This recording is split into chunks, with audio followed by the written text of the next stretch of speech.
Assalamualaikum warahmatullahi wabarakatuh. Alhamdulillahi rabbil alamin wa afhamana bi syariatin nabiyil karim. Asyhadu an la ilaha illallah dahu la syarika lah zul jalali wal ikram wa asyhadu anna muhammadan abduhu wa rasuluhu la nabiyya ba'dah.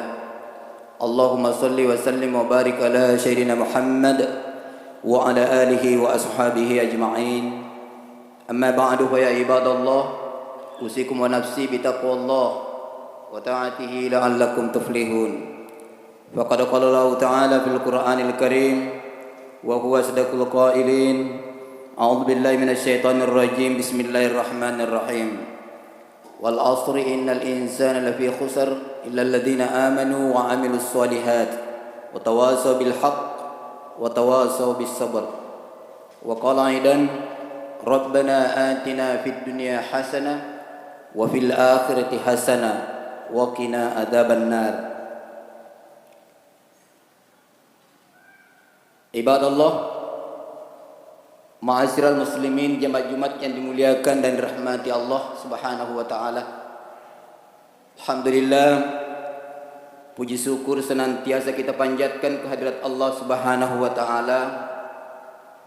Allah masih tetap meminjamkan umur kita.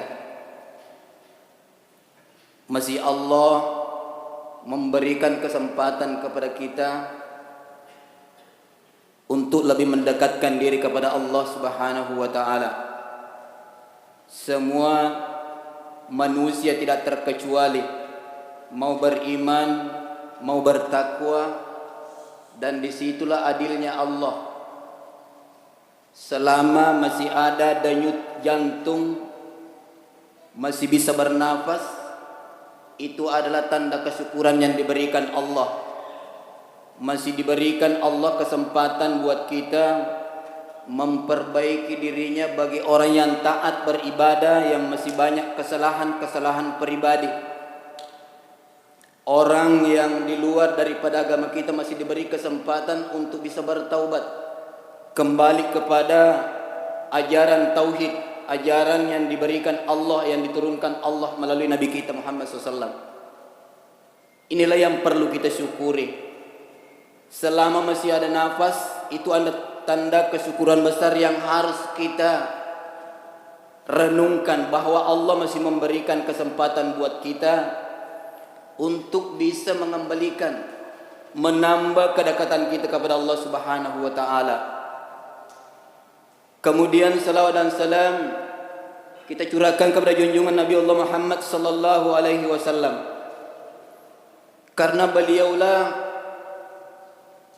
bisa kita memahami agama, karena beliaulah kita bisa kenal Allah, karena beliaulah kita bisa mengenal agama, karena Nabi kita Muhammad sallallahu alaihi wasallam kita bisa melihat, kita bisa melakukan mana hak, mana yang batil. Dan inilah menjadi teladan buat kita semuanya. Inilah yang perlu kita pelajari, yang perlu kita kejar. Tidak ada yang bisa kita kejar selain bagaimana mencapai tujuan kita, dekat dengan Allah. Semoga hidup kita, gerak-gerik kita dalam kehidupan sehari-hari bisa menjadikan arah kita ke sana. Dan ini tujuan utama, tidak ada yang lain. Kalau ada manusia tujuannya lain, maka harus kita luruskan kembali. Makanya Allah berfirman dalam surah Al-Asr, Allah berfirman, A'udzu billahi minasyaitonir rajim, bismillahirrahmanirrahim. Wal 'asr, waktu yang diberikan, masa yang diberikan Allah ada jangkanya. Bersumpah Allah dengan waktunya. Innal insana lafi khusr, sesungguhnya manusia berada dalam kerugian. Illal ladzina amanu wa 'amilus shalihat, cuma dua yang tidak rugi, selalu kembali kepada yang benar, dalam arti mempercayai Allah, mempercayai apa yang diperintahkan, mempercayai Nabi, apa yang dia bawa, apa yang diturunkan kepada Allah. kemudian berbuat amal soleh. Dari mana amal soleh itu muncul? Ketika kita tahu agama, banyak orang mengatakan saya berbuat amal soleh, tetapi itu belum tentu amal soleh, karena tidak ada tuntunannya, tidak pernah mempelajari agama. Amal soleh ketika kita punya ilmu. Orang beramal tanpa ilmu, maka amal solehnya bisa batal.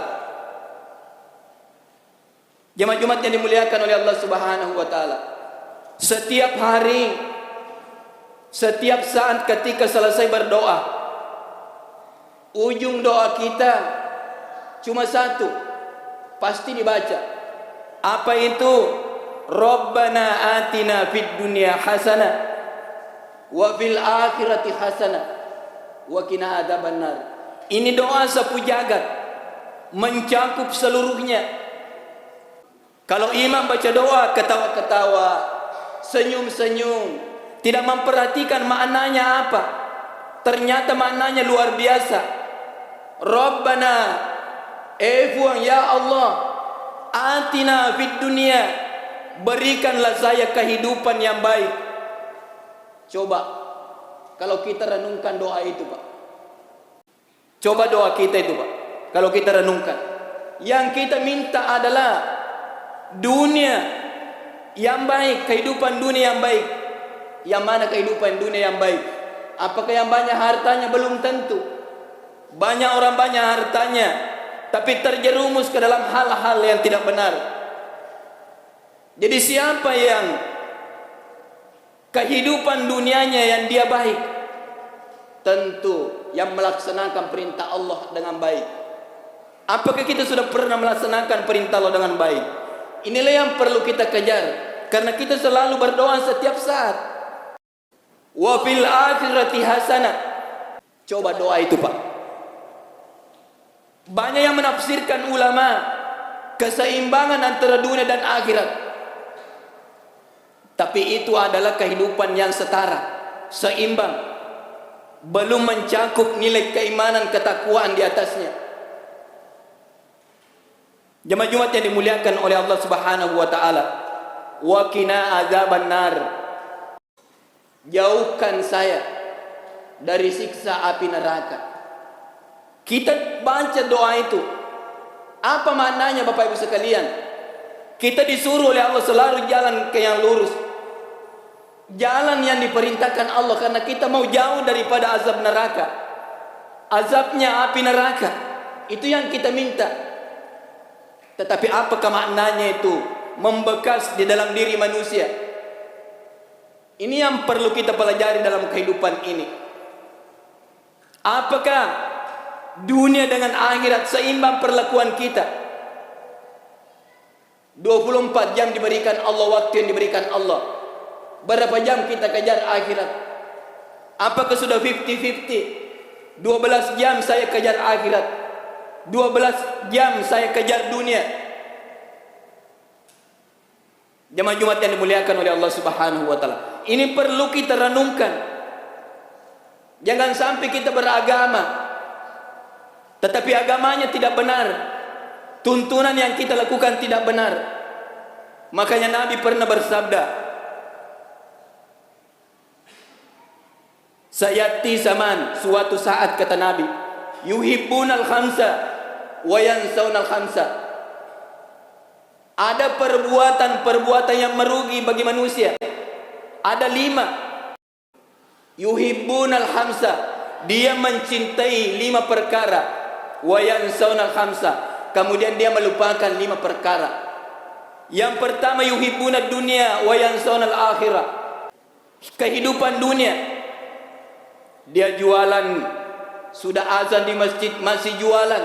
Coba yang pernah naik haji, jemaah yang berbahagia, kalau sudah mengaji masjid, kalau sudah azan dikumandangkan, ditinggalkan, dia tidak pernah mengatakan mau diambil orang barang jualan saya atau tidak, yang penting saya harus pergi sholat.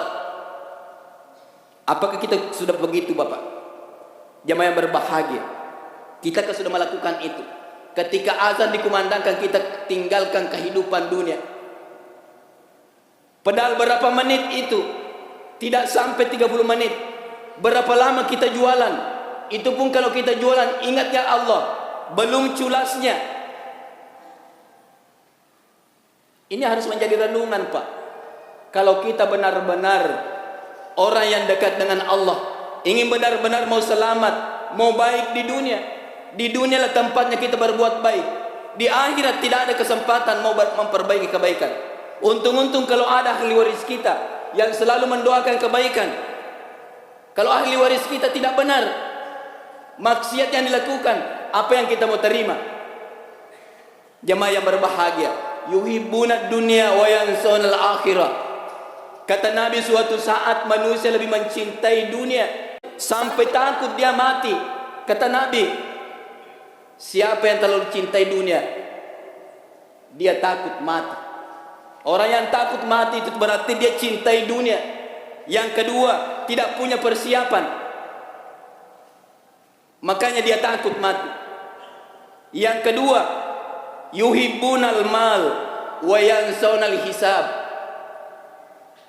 Dia terlalu mencintai harta, tapi dia tidak pernah ingat harta yang dimiliki, sekecil apapun yang kita miliki, wa yansawnal hisab, akan dihisab oleh Allah. Tidak ada yang bisa kita sembunyikan. Kalau di dunia diperiksa KPK, boleh disembunyikan di mana sehingga jauh dari pemeriksaan KPK dan lain sebagainya. Tapi di akhirat, sekecil apapun harta yang kita miliki akan dihisab oleh Allah dan ada balasannya. Jemaah Jumat yang dimuliakan oleh Allah Subhanahu wa taala. Yang ketiga, yuhibbunal qusura wa yansawnal kubura. Dia terlalu mencintai, menghiasi rumahnya dengan hiasan-hiasan keduniaan, mempercantik, memberi lampu-lampu supaya enak dipandang. Tetapi ada yang dia lupakan, wa yansawnal kubura. Dia melupakan menghiasi kuburannya. Seperti apa nanti di kuburan, dengan luasnya sempit, hanya 1,5 kali 50 cm. Apa yang kita persiapkan di sana? Itu yang kadang kita lupakan. Jemaah Jumat yang dimuliakan oleh Allah Subhanahu wa taala. Tidak perlu saya sampaikan ketiga kelimahnya ini, karena waktu. Jemaah yang Jumat yang dimuliakan oleh Allah Subhanahu wa taala. Yang paling penting, kita beragama tujuannya cuma satu, bagaimana dekat dengan Allah. Kalau manusia sudah dekat dengan Allah, pasti takut dia menjauhi perintahnya, dan pasti dia akan menjauhi larangannya. Selama dia masih melaksanakan kemaksiatan, jauh daripada kebenaran, maka jauh Allah daripada kita. Jauh dari Allah, kebenaran pun jauh. Kebenaran jauh, rezeki tidak berkah, semuanya akan berentetan di sana. Kehidupan akan sengsara. Mungkin merasa kita, saya enak hidup, tetapi banyak persoalan yang kita hadapi. Maka guru pernah menyampaikan, jangan selalu memandang diri kita kehidupan ini selalu enak. Suatu saat pasti ada yang tidak enaknya, dan itu akan berbolak-balik. Jam ini, detik ini, kedepannya juga begitu. Pasti tidak mungkin sama. Itu kita pelajari dalam kehidupan kita. Demikian mungkin khutbah singkat ini. Mudah-mudahan ada berkah dan manfaatnya. Barakallahu li wa lakum fil Qur'anil Karim, wa nafa'ni wa iyyakum bima fihi minal ayati wa zikril hakim. Aqulu qouli hadza wa astaghfiruhu innahu huwal ghafurur rahim.